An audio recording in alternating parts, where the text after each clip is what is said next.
বাদশা মোল্লা দিনমজুরি করে ৩ সন্তান আর স্ত্রীকে নিয়ে পিছনের এই খুপড়ি ঘরে বসবাস করত। নারীদের ঝগড়া থামাতে গিয়ে প্রাণ যায় বাদশা মোল্লার। এই খবরটি তো কয়েক পর্বে আপনাদেরকে জানিয়েছি। আজ এসেছি আমরা বাদশা মোল্লার বাড়িতে। কেমন আছে তার পরিবারের সদস্যরা, কেমনই আছে তার স্বজনরা, সেই খবরই জানাবো আজকের এই প্রতিবেদনে। তার আগে জানাতে চাই, দিনমজুর বাদশা মোল্লা যে নারীদের ঝগড়া থামাতে গিয়ে নিজের প্রাণটাই বিসর্জন দিয়েছে, সেই বাদশা মোল্লা কিন্তু ৩ সন্তান আর স্ত্রীকে নিয়ে তার গ্রামের একটি খুপড়ি ঘরে বসবাস করত। তিনি যে দিনমজুরি করে যা আয় করতেন বা পরের খেতে কামলা দিয়ে আবার কখনো বর্গা চাষ করে সেই টাকাই চলতো ও তার সংসার। বাদশা মোল্লা তো মারা গেছেন, কিভাবে চলবে তার এই সংসার? এখন দুশ্চিন্তায় আছে তার স্ত্রী। তার উপরে আবার এই বাদশা মোল্লার মামলা চালানোর একটি বাড়তি খরচও ও এখন এই পরিবারের উপর আছে।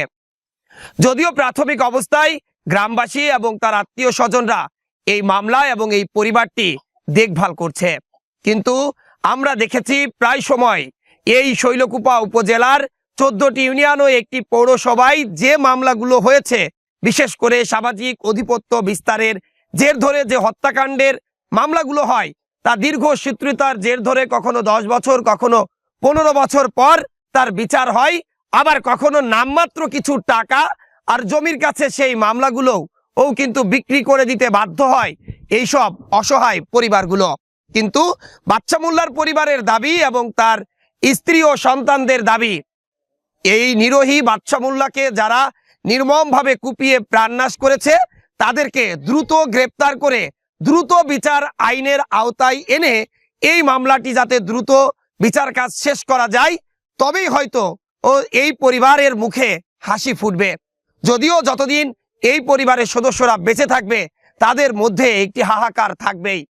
এই গ্রামের অনেকের সাথে আমি কথা বলেছি, তারা আমাদেরকে বলছিলেন বাদশা মোল্লার মতো একজন নিরীহ মানুষকে এভাবে কেন প্রাণনাশ করা হলো, তার কিন্তু কারণ এখনো অজানা। যদিও বলা হচ্ছে নারীদের ঝগড়া থামাতে গিয়ে তার প্রাণ যায়, শুধুমাত্র এটি ছিল একটি অছিলা। পূর্ব পরিকল্পিতভাবে সেখানে অবস্থান করছিল প্রতিপক্ষের লোকজন। যখনই নারীদের ঝগড়া থামাতে বাদশা মোল্লা সেখানে যায়, অতর্কিত হামলা চালায় দেশীয় অস্ত্র নিয়ে প্রতিপক্ষের লোকজন তার উপর। সেখানে নির্মমভাবে আহত করা হয় তাকে। প্রতিপক্ষের লোকজন মনে করেছিল বাদশা মোল্লা হয়তো ঘটনাস্থলেই প্রাণ হারিয়েছেন। তবে ওই 6 ডিসেম্বর সন্ধ্যায় তাকে আহত অবস্থায় উদ্ধার করে স্থানীয়রা নিয়ে যান ঝিনাইদহ সদর হাসপাতালে। সেখানে তার অবস্থার অবনতি হলে কর্তব্যরত চিকিৎসক তাকে ঢাকা মেডিকেলে রেফার করেন।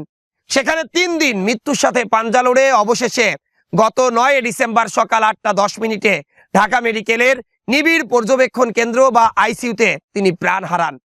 এরপর তার পরের দিন অর্থাৎ 10 ডিসেম্বর দুপুর 12টার দিকে এই গ্রামের তার পারিবারিক গোরস্থানে তাকে দাফন করা হয়েছে। একই সাথে দাফন হয়েছে তার পরিবারের আয়ের একমাত্র উপার্জনক্ষম ব্যক্তিরও। পরিবারের যে উপার্জনক্ষম ব্যক্তি বলতে এখন যে রয়েছেন ক্লাস 9-এ পড়া বা 9ম শ্রেণী পড়ুয়া একটি ছেলে এই বাদশা মোল্লার, এবং 5ম শ্রেণী পড়ুয়া একটি মেয়ে এবং আরেকটি ছোট্ট ও পুত্র সন্তান।